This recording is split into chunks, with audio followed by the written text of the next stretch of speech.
Welcome to another historic video on the Mini JP channel. On today's episode, JP embarks on a sacred pilgrimage, a birthday ride so meaningful, so profound, it nearly transcends the limits of the human experience, or at least the speed limit. He takes the mighty Suzuki and sets off toward one of his favorite roads. Along the way, he stops at a historical marker because birthdays are about reflection and also parking brakes, contemplates the great mysteries of life, mostly whether dessert should come before the main course, and caps it all off with a meal so good it may or may not have triggered a minor existential crisis.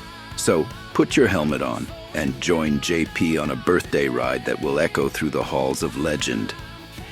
Well, hello there in YouTube land, and welcome back to the channel. Today is my birthday, and like any mature, well-adjusted adult, I decided to skip the party, ditch the cake, and head out on a solo pilgrimage through East Texas.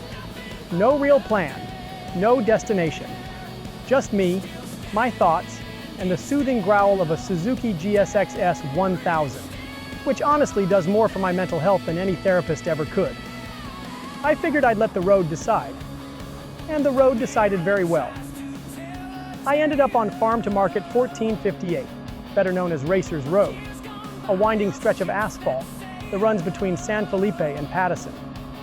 This road is a proper Texas gem, smooth surface, gentle sweepers, and just enough tight curves to keep you humble. It cuts through open farmland and shaded tree tunnels like it was designed by someone who really likes motorcycles. Somebody should tell that to the sheriffs there. There's barely any traffic, great visibility, and the kind of rhythm that makes you forget yourself and just enjoy. It's one of those roads where you don't need a reason to ride. The ride is the reason. And today, that's all I needed. Well, that and a good steak. But we'll get to that. After riding for a while, I stopped at a historical marker. I've been here plenty of times, but never bothered to figure out what this is all about.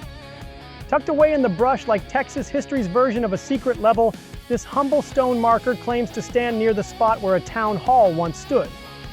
Not exactly where it stood, mind you, but somewhere in the vicinity. According to historians, or at least people with access to chisels, this is probably where early Texan revolutionaries held the 1832 and 1833 conventions, plotted their break from Mexico, and basically laid the groundwork for the Republic of Texas.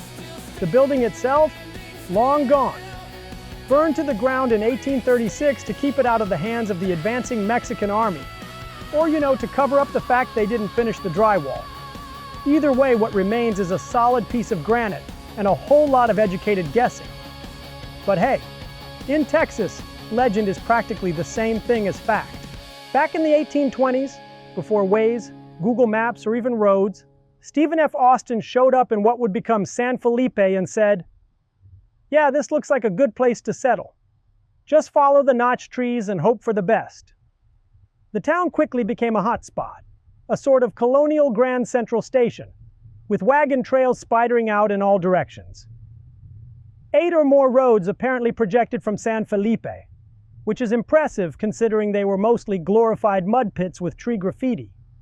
One of the big players was the Atascocita Road, which connected Goliad to the US, and took its name from the Spanish word for boggy, so you already know it was a fun ride. Another route, the Gother Trace, was crafted in 1830 by a guy named James Gother, a pioneer whose idea of infrastructure was probably, let's just see where the horse goes. And if you were hauling goods from the Gulf Coast, you were stuck with the San Felipe Road proper, which in the winter turned into a river, and in the summer became a dust bowl. Basically, early Texas roads were either a swampy mess or a dry hellscape. But hey, they got us here, and now we have highways, buckies, and motorcycles. So, progress. After learning a little bit about the people who didn't want to pay taxes to their Mexican government, I continued on my way. I ended up in the beautiful town of Sealy. Sealy was basically born out of San Felipe's big oops moment. Back in the 1870s, the Gulf, Colorado, and Santa Fe Railway offered to run a new line through San Felipe, and the town said, "Nah, we're good." So the railroad shrugged, bought land nearby, and built a whole new town instead. That land, carved out of the original 1824 Mexican land grant for San Felipe, became Sealy, officially founded in 1879 and named after George Sealy, one of the railroad's bigwigs. With tracks came jobs, and Sealy quickly grew into a major hub thanks to German and Czech settlers, farming, ranching, and lots of shipping. Railroads multiplied, post offices popped up, and even San Felipe residents started moving in. Things got rough around 1900, with floods, hurricanes, and the railroad HQ relocating. But Sealy bounced back, adding factories, a bank, and its own swagger. By 1949, Sealy was officially incorporated and ready to make its mark as Austin County's newest city, all thanks to a missed train and some very determined settlers. It was right here in Sealy that I found this great restaurant, Wolfpack Wood-Fired Tavern. I had an awesome dinner which consisted of top sirloin, loaded baked potato, and a Texas Twinkie.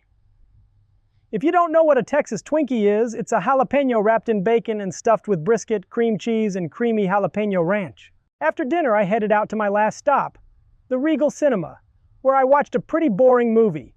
Abraham's Boys, well, can't win 'em all. Overall, it was an awesome birthday solo ride. Well, that is it for today's video, guys. Remember, if you like the videos, to give it a thumbs up, subscribe, hit the bell button, and share it with all your friends. If you don't like the videos, well, share it with all your enemies. And I'll see you guys on the next one.